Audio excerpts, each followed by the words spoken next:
Last weekend, the president of the United States launched a attack on Iran, and everyone's been sort of paying attention to national security ever since. And you and I have been around through some tough presidential battles, particularly back Yep. when Bush was launching wars in Iraq and Afghanistan.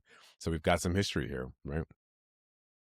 We do. And, is this war going to actually impact the quest for the nominations in a couple of years? I mean, I think it's yet to be seen. We got to see how this goes. Are we out of this quickly, or is this going to drag on for a while? So I think maybe what we need to do is we need to kind of go back and look at some context, some historical context from the last couple of decades. You and I are both very young men in our early 50s. So, the first kind of 20 years of our lives were dominated by the Cold War and Soviet aggression and pushing back against that. I have very, very hazy memories of like Vietnam. So I was probably like Yeah, 4. I don't. Um, and so with that, but that, every night on the nightly news, there was talk about kind of the Cold War and the Soviet Union. The threat of nuclear war sort of hung over everything, and that could happen here in the United States. Yeah. We had the movie Red Dawn, if you'll remember, in the Yes. mid '80s, of like a full scale Soviet invasion of the United States, and Repelled so by you teenagers. saw. Remember that? Absolutely. It Some was some great defeated teenagers. by Oh, it teenagers. was amazing, amazing. Yes. And so like all of the candidates during that period, going all the way back to World War II, all have military experience, right? Mhm. Carter was in the Navy, Reagan was in the Army. I mean, he was just making movies in San Francisco in the Army, but he was still in the He Army. got a ribbon. Dukakis was in the Army. Yeah. Mondale was in the Army. George H.W. Bush obviously was, a decorated naval aviator. And that was, that was what military and national security was always the focus of a presidential election for most of our lives. And then kind of 88 to 92, you have, the Soviet Union falling apart, the Berlin Wall coming down, and, this existential threat that every American leader had to deal with was sort of like reduced. And, then you see Bill Clinton get elected, who is the first president elected since Roosevelt that did not have military experience. Yeah. And FDR. that really changed things. Yeah, Franklin Roosevelt, to be specific, because obviously Teddy was a veteran. Oh, yeah. Yeah. Yep. Yeah. He obviously did. He was big in the military stuff. Yes, So yes, the Rough Rider himself. yeah. But yeah, you're right. So Bill Clinton, the one thing that happened in that chronology, two things. George H.W. Bush gets elected. The Berlin Wall falls. The end of the Cold War is upon us, and then so. And then we go to war in Iraq. Remember, there's that first Iraq war, Yeah. Operation Freedom, whatever, the one in Kuwait, the liberation Desert of Shield, Kuwait. I think. Desert Right? Shield. Yes, Desert Shield. in Kuwait. And so everyone thought that George Bush was his war hero. He was undefeatable, like going into that 92 election, because Yeah. his poll numbers in like a year or so out were in the 70s or something. I mean, he was the most popular president we'd seen in a long time. And then Bill Clinton sort of chiseled away at it. The economy was doing badly. And people, it's amazing. There's a funny thing, 'cause it happened to Churchill too after World War II. People Mhm. sort of said, great, thank you very much for your service. You did a fantastic job, but we've got some concerns to deal with right now. And maybe we don't think you're the right Right. guy to handle these concerns right now. And you elect Bill Clinton. Yeah, they turned him domestic. Absolutely. They Go ahead. turned domestic. And yeah, you elect Bill Clinton to the White House, which kind of changes. And now we've seen since him, what, Clinton was in the military, Barack Obama was in the military, Donald Trump wasn't in the military. Right. So, and then George Bush Joe was Biden, not in the barely military. right. Joe Biden in the military. George Yeah. Bush was barely in the military. He was hanging out in at an Air National Guard base, chasing ladies. So Yeah, I think that's right. It's like in sort of the 90s and the 2000 election, it's not the most important issue in these presidential elections. And then, of course, 9/11 happens in 2001. Yep. And so then it became a very big issue in the 2004 race, and especially the 2004 race for the Democratic nomination. You have John Kerry coming through that primary to win, extremely well known for being a decorated military veteran, Purple Heart winner. and up against Howard Dean with no military experience, John Edwards, no military experience. Dick Gephardt had a little bit, but for the most part, Well, Kerry don't forget about my was the boss. war hero. Don't forget about my Oh boss, yeah, well, Van Sickle. Wesley Clark, yes, What of course, Wesley Wesley Clark. Clark got into that race sort of late. So what we so we saw. Sorry to have forgotten him. I know. Listen, buddy, don't forget about the West was the best. I will not. I apologize. But one of the things that happened in that race, we saw the dynamic. You lived it. We both lived it in different campaigns. Remember, John Kerry did very well. He was sort of the presumed Democratic nominee in that cycle going into it. He had all the big heavyweights. Everybody sort of chipped away at him. Howard Dean picked up. And then we saw Kerry kind of fall back a bit. And that's when Wes Clark got in that race at the end of 2003 to get in to sort of capture the national security mantle that a lot of people were worried and thought Democrats needed to have. Clark had kind of a boomlet, did pretty well toward the end of the year. But Kerry came back. And I'll tell you what we saw inside the Clark campaign is every day John Kerry went up in the polls, Clark went down in the polls. It was like a one-for-one trade. And so by the time you get to January and the Iowa caucus, which Clark did not compete in, he also didn't compete in the Iowa caucus, which we look back on as a mistake. John Kerry won the Iowa caucus, and that was basically the end of the 2004 presidential campaign. He stormed through the rest of the primaries. Yeah, we were very deliberate about focusing on his military experience and that he was the right guy for this job and for this time, and to really be able to juxtapose him against George Bush, who did not have, like, while he has quote unquote a military experience, it was not like a significant military experience. Really looked like he had dodged the draft, used his kind of connections and his family to get out of serving, and where John Kerry volunteered to go. And so we very much drew that distinction, and I think it really helped us. Well, remember remember that convention. That convention, we had the phalanx of generals and admirals, like all the flag officers who were on that stage with John Kerry saying he was the right choice for national security. For sure. And what was the refrain of that speech? Send me. So, because he said, in Vietnam, I said, send me. And now I'm going to say, send me to the White House to be able to deal with these national security threats that we are dealing with. So 4 years later, after that, you have Barack Obama, who is mostly famous, obviously, for the speech he gave at that 2004 convention, where he kind of talked about just knitting together red states and blue states. And people thought, wow, this is like a great positive vision of America we could all rally around. And from this, black guy from, Chicago, it's like, this is a great patriotic moment. But his most famous political moment in his life that helped get him elected to the Senate was he gave a speech about being against dumb wars in a primary for the U.S. Senate in Illinois in 2004. Being against, well, he actually did it before 2004, but anyway, being against dumb wars. And so you had the anti-war part of the Democratic Party rally around Barack Obama in that campaign, particularly in Iowa, as somebody who would be against dumb wars. Now, the thing about Obama, he would say this later, he said he was against dumb wars, didn't say he was against all wars. So later, people got to be upset with him because he did prosecute the war in Iraq and Afghanistan, didn't end it. He did send drones, and people were upset about that. But in his argument, he still had to protect America's national security. Yeah, and that's always going to be the president's number one job, is national security. So he had to deal with the reality of that. And I do think it's also interesting in that race, you had Hillary Clinton, who also did not have military experience, but you'll remember she ran that ad against him that was sort of the 3 a.m. ad. Like, it's 3 a.m. and the phone rings in the White House. Who do you want to answer that call? Me, with all of the experience that I have, and of all the that I'm the one that you want doing that. I've been a senator, I've been the first lady, etc. Or do you want this new guy who's only been a senator for a little over 2 years? And so that was I think at that point it was a very effective ad. It didn't win the day overall, but it was pretty effective. The key that he was the argument that he made against Hillary Clinton, which I think was effective in that moment, was it was like judgment. Like, we gotta have a change in judgment or a change in management.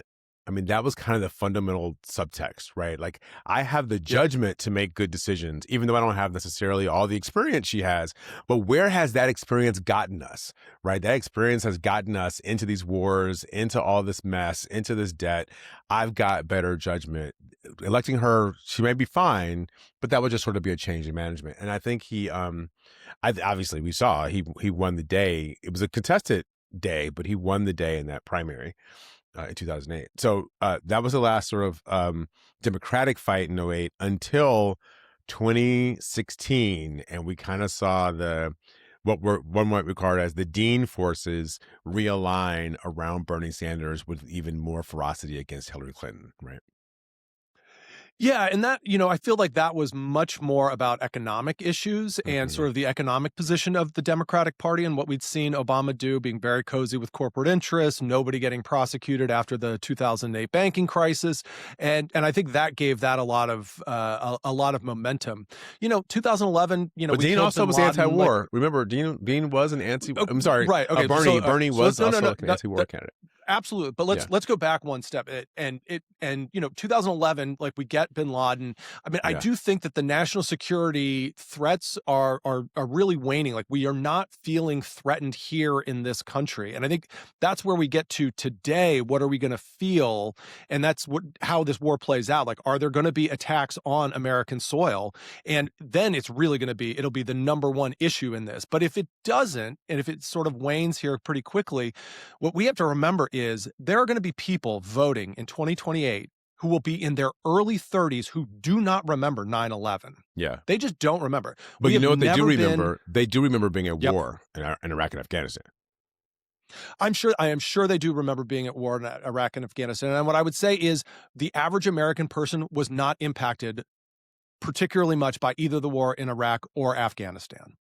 But I think I mean, so. if you had family that went, Yeah. but the vast majority of people were not impacted personally by that, by those wars. So I think it was a political argument, a political concern, I think, by a lot of people in 2020 even. And I mean, Donald Trump was an anti-war candidate when he ran in 2016.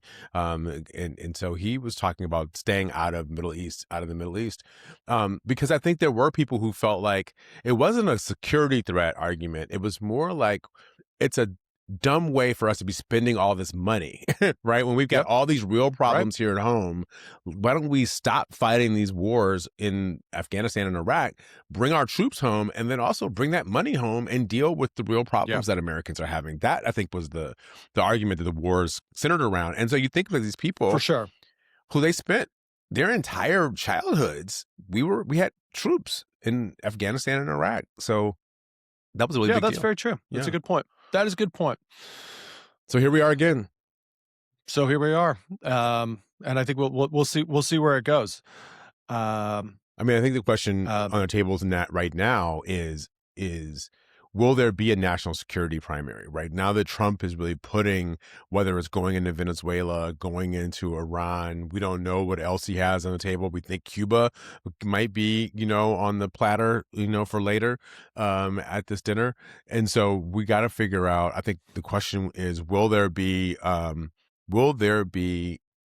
national security primary among the Democrats where somebody has to show either judgment or forward thinking or some sort of credibility record on these questions to go into the general election? I think that's right. It might be slightly broader than just national security, though. I feel Okay. like one of the keys for whoever the Democratic nominee is, and if they're going to be the eventual victor, is it is going to have to be someone who can put all of the foreign policy mess that Donald Trump has created back together. I mean, for decades, the United States has been the stable kind of bedrock of kind of the Western alliance. I mean, the US dollar is the reserve currency. Like it was our ability to support NATO, to support the EU and kind of everything. Like that was, people could count on us, could count on the United States. And that is simply not true anymore. And somebody's got to come back and put that together and also be able to have a vision for how do we change the American electoral system here to sort of make it a less of a chance that we just get Trump 3 kind of in 4 years after, even if we win in 2028. In 2032, how do we keep Don Jr. out of there and we're right back to this sort of kind of these the know nothing politics that we're dealing with right now. Yeah, I think that may be right. And building an enduring coalition, and we'll talk about this later. But how do we empower Republicans? What happens in the Republican Party that they can hold back these MAGA forces, or maybe we just do have some coalition that's kind of like this alliance of constitutional interests that don't really share a lot of political a lot of political interest in terms of all the domestic policy questions. I don't know. I don't know. Yeah, I don't know either, but we need to get back to sort of politics stopping at the border's edge or the water's edge, and I mean, just like the thought that we would not be absolutely all in supporting Ukraine against the Right. Russians, like it, I mean, that is Against the in the Russians. 80s or 90s against the Russians is like unfathomable, and it's just like, it would be. I mean, those votes would have been 99-1, and the one would in the Senate, and the one would be somebody who's like, well, there shouldn't be any war at all, but it would certainly Exactly. wouldn't be Right. wouldn't be pro-Russia. I mean, it's Right. just we're just in crazy times. We're in crazy times, and you can make the argument that we're one, not defending Ukraine enough against Russia. Two, because people view America's foreign policy right now to be so erratic and frankly so heavy-handed, there are people who are nervous about America and how we're acting on the global stage, Yeah. and it's driving them into the hands of the Chinese. Because I've heard people say, and I've read people who say, at least China looks more stable. You can predict what they're going to do. You can't predict what Donald Trump is going to do, and that is unnerving people who either are our allies or they're quote unquote neutral, but they were leaning toward kind of an American global leadership model. Yeah. So I think that's exactly right, and we've seen it with Europe, we've seen it with the UK, we've seen it with Canada. I mean, we are doing kind of really bad damage to the United States' standing in the world at this point. So in Iran, you looked up. We were going back and forth about this, how people are handling this question of Iran, and I was at a conference this weekend with a bunch of Democrats, and this question about national security came up. And one of the Mhm. obviously people were very into the poll that came out. Only 1 in 4 Americans seem to support this decision. Yeah. Obviously, there's also some concern about what this decision will look like later. And the question for me is Democrats have been making a process argument. A lot of Democrats have been talking about whether or not to go to Congress, if that's the question. Is that really the question? Or is there another question about whether or not we should be doing it at all? Should we even be in Iran? Um, and I think there's a real debate, or it's not a debate, it's not an open debate, but there are two sort of, I think, political approaches right now. One is a process one, and one is a kind of end result one about how we handle this Iran moment. And it's new, so it may change. Yeah, it may change, but I feel like Democrats do this a lot, right? Like we get focused on the process as opposed to the like we really shouldn't be attacking Iran. Like, yes, we can all agree that that regime was oppressive and that like that's bad and people should have democracy. Like that's fine. Like, but we always kind of say that and they were like, well, but Congress should have voted for it. I just like, no, we shouldn't be attacking Iran. We just shouldn't. It's not good. It doesn't make us safer. It doesn't make Israel safer. Like it's bad policy all around. And 75% of Americans agree with that. So just like go, no, we shouldn't be doing this. Stop. Don't Yeah. do this. Like don't just couching the words. Like so I think I saw a couple of quotes where at least 2 or 3 of the candidates say I'm against regime change wars. Now that sounds like something that has been tested or it's from some messaging shop that like that is like sort of acceptable to people like, oh, people really want to hear regime. No regime change wars. Like just it's just be against dumb wars like this. Right. It's so easy. So anyway, and this seems to strike me as maybe it's not a dumb war, but it's definitely an unnecessary war at this time. So there are a couple of quotes I think that illuminate the kind of the process argument. I mean, Gavin Newsom said Donald Trump is once again sidestepping the Constitution, no justification, no authorization from Congress, no clear objective. Josh Shapiro, in our democracy, the American people, through our elected representatives, decide when our nation goes to war. Trump acting unilaterally without congressional approval. He also talked about Iran repressing its people, but how that doesn't justify. It's interesting. The one person who got it right here, and I think we ought to give her the credit for it. I think, or at least Mhm. leaned into, was Kamala Harris. And she said, Donald Trump is dragging the United States into a war the American people don't want. I am opposed to a regime change in Iran, and our troops are being put in harm's way for the sake of Trump's war of choice. This is a dangerous and unnecessary gamble, not the way to dismantle this threat. I mean, so I think like that was kind of a forward leaning, Yeah, this is that's wrong, pretty direct. and here's why. I Yep. mean, look, she was a vice president. She did sit in the Situation Room where these questions came up. So, Yeah. she had the most recent, I think, experience here on this. Yeah, and I think also Shapiro says something like, "Well, he hasn't really fully explained why we're doing this." And like, I mean, does he have some secret reason that we don't know about? And Right. would we trust Trump even if he gave us a secret reason that he was doing this, if he explained it more? I mean, this is which like loud and vocally opposed, I think is the way to go on this. Yeah, So, why do it? Why now? Right? I mean, if we want to talk about the yeah. Republicans, Marco Rubio has got some like cockamamie thing about, well, the Israelis were going to attack, and if the Israelis attacked them, Iran, then Iran was going to attack us. So then we had to attack Iran first in order to do it. So okay, it seems a little bit circuitous. Maybe the argument should have been with Netanyahu first to get him to not do it. Like Yeah. instead of joining in this big effort. So I think you can make an argument, and I think we have a lot of people in the streets of America and streets of the world who are happy that the Ayatollah is gone. And that's a very Yeah. fair argument. You can make an argument, bad person, bad regime, repressive to a lot of people, people died. It's good that the Ayatollah is gone. But we don't know, though, is what's coming next. We don't know whether or not Right. there's, what reprisals will come next. We don't know who is going to be in that government next. I mean, we just don't know anything. And who has confidence that the Trump administration has done like a 7-step plan to figure out, how all this is going to go? And frankly, for my money, we don't talk enough about the threat to the homeland. Yeah. Kash Patel and Tulsi Gabbard being in charge and Kristi Noem being in charge of Homeland Defense does not give me a lot of comfort that we're all going to be safe in the mall. Right. And the 22-year-old running counterterrorism. I mean, this is not we're not in a good spot. I mean, this is the issue with hiring people who are just really not quite kind of fit to purpose for these jobs.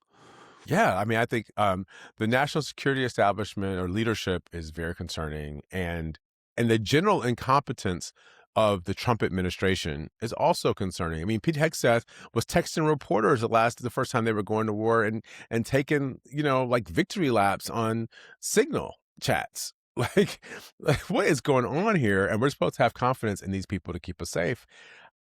And like you said, the president's talked to us about it. We went for 2 days this weekend without the president saying anything other than that 2 a.m. statement he made in the Yeah. hat in the morning from Mar-a-Lago. That was the convincing that they were going to do on this. Yeah, and now he's come with, well, couple folks died. It happens. It's going to happen some more. That's what happens. Like, really? I mean, like, it didn't have to happen. Did not have to happen. Yeah.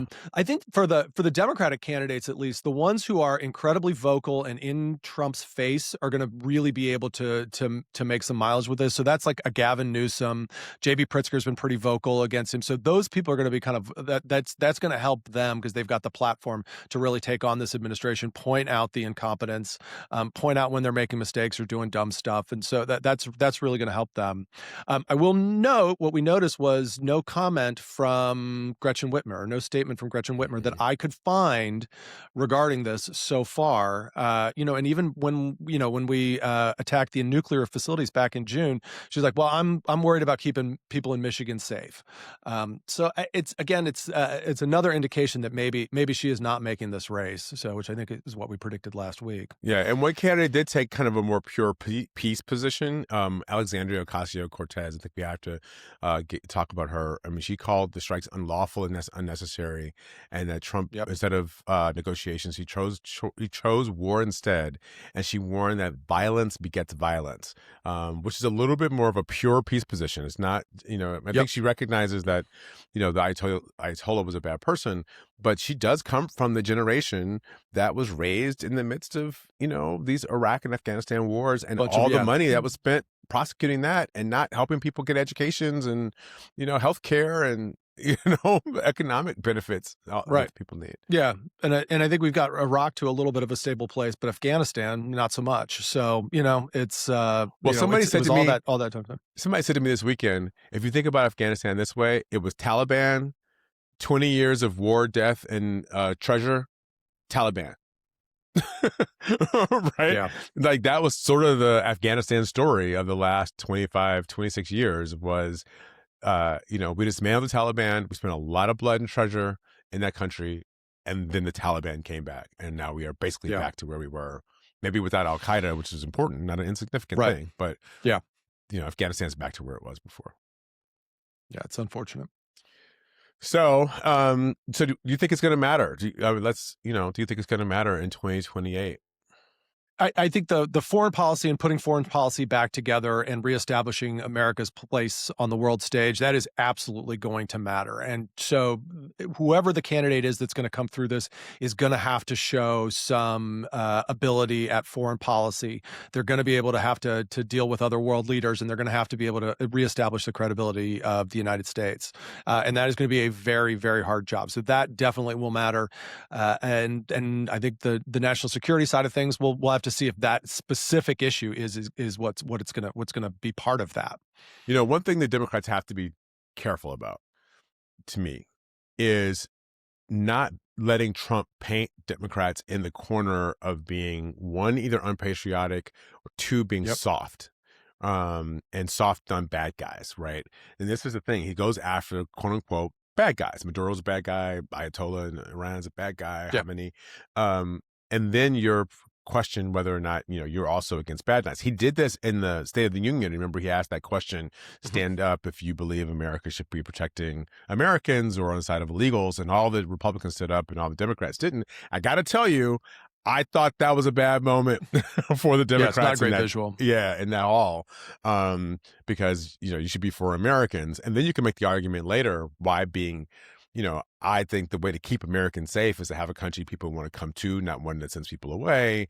I think keeping America safe means living up to our values. How we treat people when they're in detention matters. You can do all the rest of the caveats, but sometimes those images really do matter. And he's running ads about that. So I imagine they're going to do that to all these folks on national security and going into the 26th election, painting Democrats as being watery for trying to protect Americans. And so, we live through this. Sometimes you got to stand up and be tougher in public in a more bald way, and then you can do your nuance. But the toughness and the strength is a better word. The strength is the place to lead on. Yeah, I think that's right. But then let's go back. If we're going to go back to history again, let's go back to 2002, 2003. And you've got all of these Democrats, including John Kerry, voting for military action in Iraq and giving the president the authorization for that. And then, it doesn't go great. And then John Kerry spending 2 years sort of going back on that vote and trying to go sideways, where I think down deep in his heart, he did not want to authorize that vote, but was worried oh, they're going to paint you as soft on terrorists and, that you're, for this. And it's like overthinking it. Stand with your values and stand strongly in your values, because if he didn't have to go back, remember, I voted for it before I voted against it. I mean, that was really, really tough for him to come back from a messaging perspective. So I get that we want to be for America. We want to be tough, but we want to be for America in the right way. And you've got to stay true to your values. And this supporting this war is not going to be where we are. So no, I don't think it's going to wear well. But I also remember another person I worked for, Senator Bob Graham, who was co-chair of the Intelligence Committee, and Bob Graham's point when he voted against the war and the war in Iraq. And he said, I'm voting against this war not because I'm afraid of terrorists. I'm voting against this war because we're not going after terrorists. Right. He was making the argument I'm pro fighting terrorism. I just think there aren't terrorists in Iraq. Right? There's no evidence that Iraq is where they were fomenting terrorism. So, I would say find a place to be strong, where you want to protect America, you want to do something that's going to be tough, but it's not the thing that the president wants to do or the Republicans, because they're making these decisions for things in ways that we just can't really understand. There's something about this that we don't know, and we're going to find out, but there's a reason why we did this, that they're not telling us. They're not telling us everything. That's the truth. Right. They're just not telling us everything about this war in Iran, and we've got to find out what's missing, why we went there now. Yeah, I agree completely. All right. Well, that's another week here at Trailblaze. We'll see you next week, where we'll talk about some more 2028. We're the first place talking about 2028 as our main focus, and we're happy to do it. Yeah. 2 years to go. 2 years to go to the primary start. See you then. Bye, Matt.